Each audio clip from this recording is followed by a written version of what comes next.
Children's Cup started in 1992 when longtime missionaries Dave and Jean Olerking felt God's call to care for children in the hard places of the world.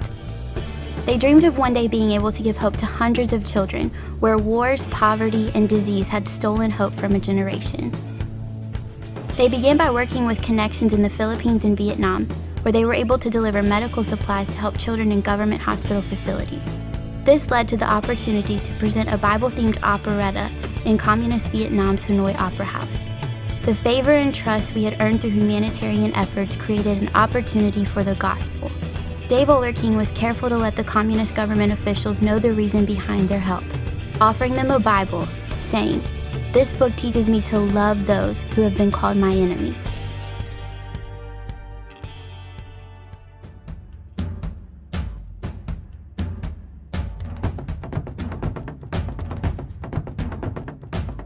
In the mid-90s, the AIDS epidemic began to rip its way through sub-Saharan Africa, destroying families and economies. Sadly, it is the children who suffer the most when social systems collapse.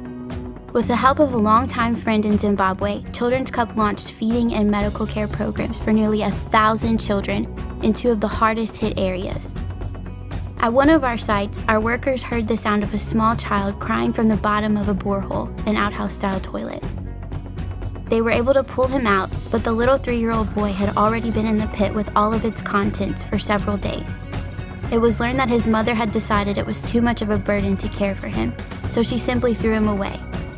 The boy was not expected to survive, but by the grace of God and through years of loving care, today not only is he healthy, but Tino Tinda is a sharp young man with dreams of a bright future.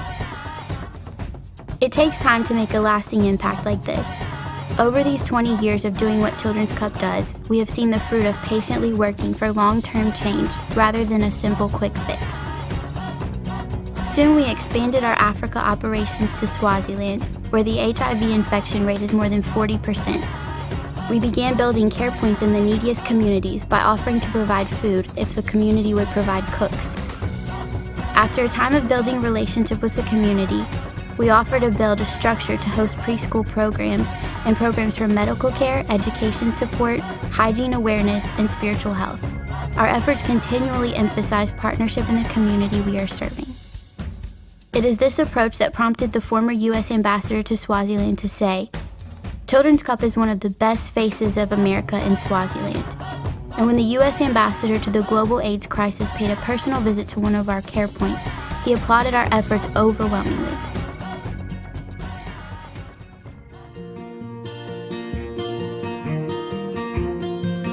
Today we have nearly 24 care points in Swaziland, Mozambique, Zimbabwe, and South Africa. Many of these care points have been designed to double as churches. The impact we are having on the surrounding community creates a very positive momentum, creating an open door for planting and development of life-giving local churches. And we have been blessed to have several churches, some of them are among the most influential churches in the U.S., partner with us to plant church campuses in Africa. Because our care points are right inside the communities where the children live, they become a beacon of hope for the community. A young girl named Lindley found herself at the steps of a care point after her father died and her mother went away looking for work, leaving her and her even younger siblings to fend for themselves. At the care point, they found food and people who loved them.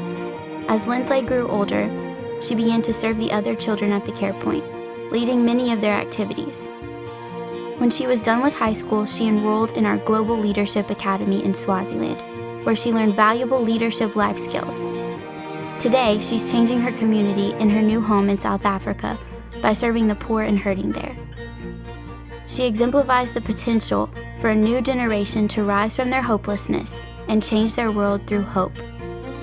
Even the King of Swaziland and his officials have recognized the tremendous value that Children's Cup is to their country. A few years ago, the High Chief of a large area presented Children's Cup with the gift of a beautiful 12-acre campus, granted by the King of Swaziland himself. In the ceremony attended by 3 princes, the High Chief said about Children's Cup, "We have studied these people. Wherever they work, children's lives are changed. In fact, I am so in awe of what they are doing for us, I feel like crying right now. We pledge to Children's Cup that we will do all in our power to facilitate their work."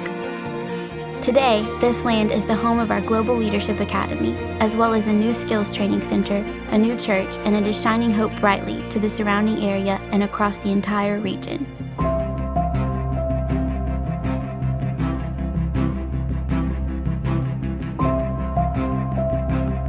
The Oler King started with the dream to give hope to hundreds of children, but today, more than 10,000 children are being given hope every day. Children who were once trapped in a hopeless cycle of poverty are being transformed by a new cycle, a cycle of hope. Orphans and vulnerable children in need of food don't just find food. They find love, medical care, education, spiritual development, and when they are grown, they are ready to change the world with the hope the world is so desperate to know. Now, with a team of more than 100 African nationals and 20 missionaries, Children's Cup stands strong today on the sacrifices made by our founders Dave and Jean Oler King.